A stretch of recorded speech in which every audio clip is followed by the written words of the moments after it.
ఏపీలో కొత్త ఇళ్ల నిర్మాణంపై సీఎం చంద్రబాబు ఫోకస్ పెట్టారు. ఇల్లు నిర్మించుకోవాలనుకునే వారికి కేంద్ర రాష్ట్ర ప్రభుత్వాలు తీపి కబురు చెప్పాయి.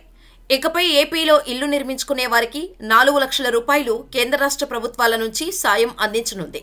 2024-25 నుంచి అమలు చేయనున్న ప్రధానమంత్రి ఆవాస్ యోజన 2.0 పథకానికి సంబంధించిన మార్గదర్శకాలను సవరించింది. అన్ని రాష్ట్ర ప్రభుత్వాలు తమ వాటా నిధుల్ని కేటాయించాల్సిందేనని కేంద్రం తేల్చి చెప్పేసింది. ఈ నేపథ్యంలో పథకానికి సంబంధించిన డ్రాఫ్ట్ గైడెన్స్ ని ఎన్నికల ముందే అన్ని రాష్ట్ర ప్రభుత్వాలకు కేంద్ర ప్రభుత్వం పంపిణీ చేసింది. కేంద్ర ప్రభుత్వ గైడెన్స్ ప్రకారం ఈ పథకం కింద కొత్తగా ఎంపిక చేసే లబ్ధిదారులకు ఒక్కో ఇంటి నిర్మాణానికి 4 లక్షల రూపాయలు అందించనుంది. ఈ 4 లక్షలలో కేంద్ర ప్రభుత్వ వాటా 2,50,000 కాగా రాష్ట్ర ప్రభుత్వం వాటా 1,50,000 రూపాయలుగా డ్రాఫ్ట్ గైడెన్స్ లో పొందుపరిచింది. కొత్త ఇంటి నిర్మాణానికి 4 లక్షల రూపాయలు ఖరారు చేసే అవకాశం ఉన్నట్టు తెలుస్తోంది. దేశవ్యాప్తంగా PMAY 2.0 పథకం కింద ప్రధాని మోడీ 3 కోట్ల ఇళ్ల నిర్మాణాలు చేపట్టనున్నట్టు ఇటీవల ప్రకటించారు.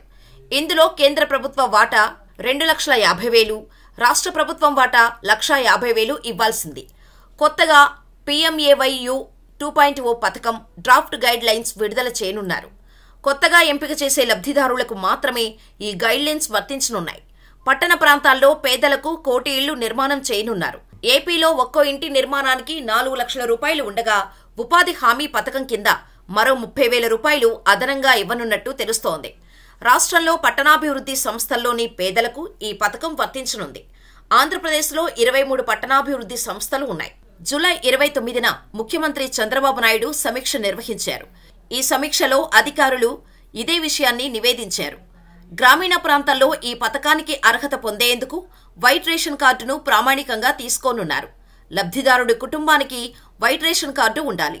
లబ్ధిదారుకు ఏపీలో ఎక్కడా సొంత ఇల్లు, ఇంటి స్థలం ఉండకూడదు. లబ్ధిదారునికి 2.5 సెంట్ల వెట్ ల్యాండ్ లేదా 5 సెంట్ల డ్రై ల్యాండ్ ఉన్నవాళ్లు కూడా అర్హత ఉంది.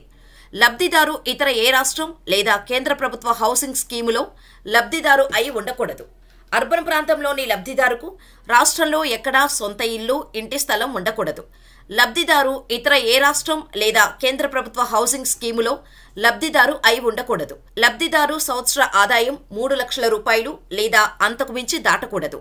అలాగే లబ్ధిదారుకు 2.5 సెంట్ల వెట్ ల్యాండ్ లేదా 5 సెంట్ల డ్రై ల్యాండ్ ఉన్నప్పటికీ అర్హత పొందవచ్చు. గత వైసీపీ ప్రభుత్వం ఆ 30 లక్షల మందికి ఇళ్ల పట్టాలు అందించినట్టు ప్రచారం చేసుకుంది. కానీ 20 లక్షల మందికే ఇచ్చారు. ఇందులో 18.64 లక్షల ఇళ్ల నిర్మాణాలను చేపట్టారు. అందులో 6.50 లక్షల ఇళ్లు మాత్రమే పూర్తయ్యాయి. 4 లక్షల ఇళ్లు పునాది దశ కూడా దాటలేదు. మిగతావన్నీ వివిధ దశల్లో ఉన్నాయి. గతంలో పట్టణాలు, పట్టణాభివృద్ధి సంస్థల్లో ఒక్కో ఇంటి నిర్మాణానికి 1,50,000 అందించింది. దీంతో పాటు కేంద్ర పట్టణాభివృద్ధి సంస్థల్లో ఉపాధి హామీ పథకం కింద మరో 30,000 రూపాయలు ఇచ్చింది. కానీ వైసీపీ ప్రభుత్వం పట్టణాల్లో ఒక్కో ఇంటికి 30,000 రూపాయల చొప్పున అందించి చేతులు దులుపుకుంది.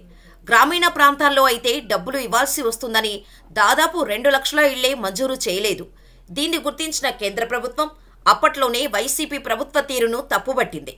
పట్టణాల్లో ఇళ్ల నిర్మాణానికి వైసీపీ ప్రభుత్వం ఇచ్చే డబ్బులు సరిపోవని తేల్చి చెప్పింది.